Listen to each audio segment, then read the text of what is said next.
Adingabeen legeak, gauza asko esaten ditu, baina labur bilduz, adingabeen legeak esaten duena da pertsona batek, nahiz eta adin txikia izan, 14 urtetik eta 18 urte bitarterako adina daukenean, eta delitu den portaera bat izaten badu, pertsona bat lesiora egiten badio, edo zerbait lapurtzen badu, pertsona horrek ez duela adin nagusi baten erantzukizun berdina izango, baina bai erantzukizun maila jakin bat, askoz arinago izango dana, helduekiko baino, eta jasoko duen zigorra edo neurria beti izango da bere reinsertziora edo bere berrezkuntzara bideratutakoa.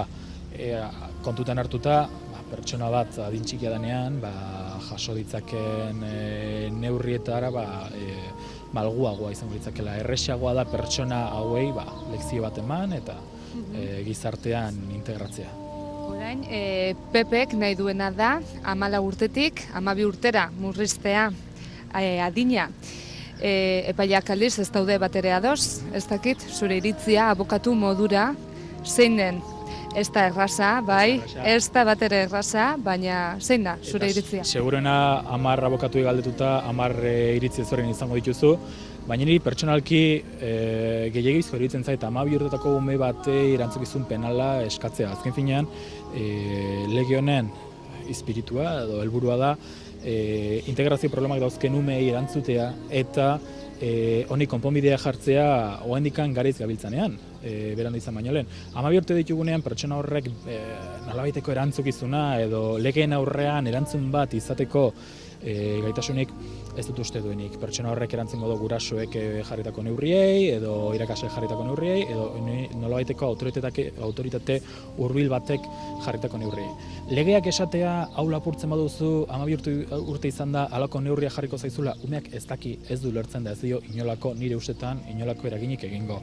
Orduan, erantzukizunaren adin minimoa jesteak nire ustez eluke inolako ondoriorik izango, ondorio positiborik behintzat. Finean, helduak garenean, delitu bat burutzen dugu, epaitegitara jotzen dugu, eta epaitegi esaten dugu, halako urrapena burutu duzu, halako zigorra daukizu, kitxo. Ez da horretan gehiegi sartzen, ez do gehiegi sakontzen norbere egoera pertsonalean.